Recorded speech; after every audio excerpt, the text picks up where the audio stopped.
একজন বান্দা যদি আল্লাহর ভয় এবং আল্লাহর প্রতি আশা তার অন্তরে ধারণ করে রাখতে পারে, এই ব্যক্তির মর্যাদা কি জানেন? সুবহানাল্লাহ। আনাস রাদিয়াল্লাহু তাআলা আনহু থেকে একটা হাদিস কোট করা হয়েছে যে একজন যুবক মরে যাবে, শাবুন মরে যাবে, এই মুহূর্তে রাসূল সাল্লাল্লাহু আলাইহি ওয়াসাল্লাম তার কাছে গিয়েছে, মৃত্যু মুহূর্তে, একেবারে শেষ স্টেজে। দাখালা আলা শাববিন হুয়া ফিল মাউত, বলছে কাইফা তাজিদুক, বান্দা তোমার ঈমানের খবর বলো, তোমার অন্তরের অবস্থাটা কি, কি ফিল হচ্ছে তোমার কাছে এখন? বলছে ইয়া রাসূলুল্লাহ ওয়াল্লাহি আন্নী আরজুল্লাহ, ইয়া রাসূলুল্লাহ আমি আল্লাহর কাছে অনেক বেশি আশাবাদী যে আমার জীবনের যা কিছু আমি করেছি, আমি আল্লাহর প্রতি ঈমান এনেছি, আমি আশা করি আল্লাহ আমাকে মাফ করে দেবে, আমার এমনটা আশা হচ্ছে। ওয়াইন্নী আখাফু যুনুবি, কিন্তু আমি এটা ভয়ও পাচ্ছি যে আমার দ্বারা এত পাপ হয়ে গেছে, আল্লাহ চাইলে তো আমাকে এখন ধরে নেবে, এই জন্য ভয়ও পাচ্ছি। কি হবে যখন আল্লাহর সামনে দাঁড়াবো? আমি তো চাই যে আল্লাহ আমাকে মাফ করে দিক, কিন্তু আমার ভয় হচ্ছে যদি আল্লাহ আমাকে মাফ না করে আমার হবেটা কি, এই জন্য আমি ভয় পাচ্ছি।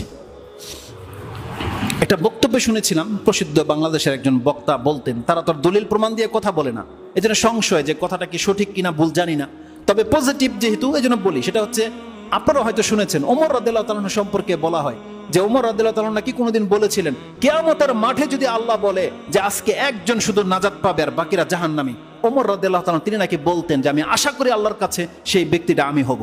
মানে আল্লাহর প্রতি যে তার ঈমান আছে, সেটা আল্লাহর বান্দা, সে বলছে আমি মনে করি যে সেই বান্দাটা আমি, কিন্তু আল্লাহ যদি বলে দেয় এখানে সবাই জান্নাতি, একজন শুধু নাজাত পাবে না, ওমর বলতেছে আমি সেই ব্যক্তি মনে করি, আমার এতটা ভয় করে যে সেই ব্যক্তিটা হয়তো আমি, যে আমি আমার দ্বারা হয়তো কোনো ত্রুটি হয়ে গেছে, আল্লাহ আমাকে ধরে নেবে যদি আল্লাহ বলে দেয় যে একজন ব্যক্তি ছাড়া সব জান্নাতি। তো ওমর বলতেছে আমি ভয় পাই যে আমি সেই ব্যক্তি।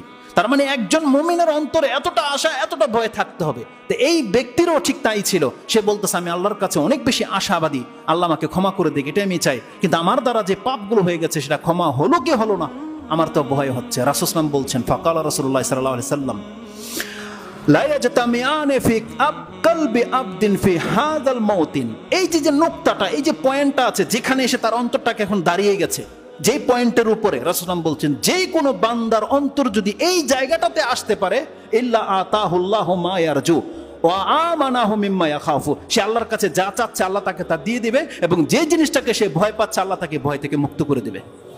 তার মানে মৃত্যু মুহূর্তে যদি আপনি আল্লাহর কাছে সঠিক ধারণা রাখতে পারেন যে আল্লাহ আমি তোমার প্রতি ঈমান এনেছি, আল্লাহ আমি শিরিক করিনি কখনো, আল্লাহ আমার পাপগুলোকে তুমি মাফ করে দাও, এটা আমি আশা রাখি, এই আশা রেখে, এবং যদি আপনার ভয় হয় যে আমার পাপ তো করেছে আমার সাথে কি করা হবে, এই দুইটা জায়গায় যদি আপনি এনে দাঁড়াতে পারেন আপনার অন্তরকে, রাসূল সাল্লাল্লাহু আলাইহি ওয়াসাল্লাম বলছেন আপনাকে আল্লাহ সুবহানাহু ওয়া তাআলা জাহান্নাম থেকে মুক্ত করে দেবে এবং আল্লাহ আপনাকে জান্নাত দিয়ে দেবে, যেটা আপনি চাচ্ছেন।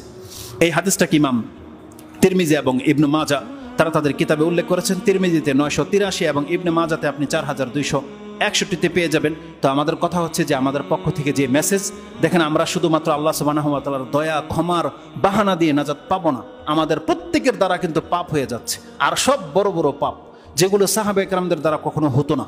আমরা আমভাবে যে পাপগুলো করে যাচ্ছি, যেগুলো আমরা মাছির ডগায়, নাকের ডগায় মাছি বসার মতো মনে করেছি, কিন্তু এইভাবে না পাপ করলে আমরা নাজাত পাবো না।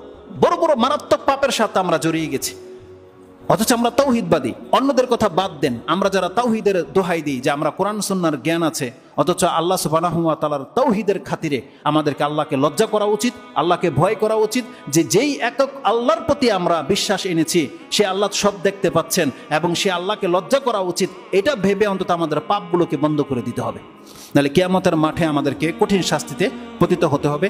আকুলু লিকাউলি হাযা আস্তাগফিরুল্লাহ লি ওয়া লাকুম ওয়া লিসাইরিল মুসলিমিন ফাস্তাগফিরু ইন্নাহু হুয়াল গফুরুর রহিম।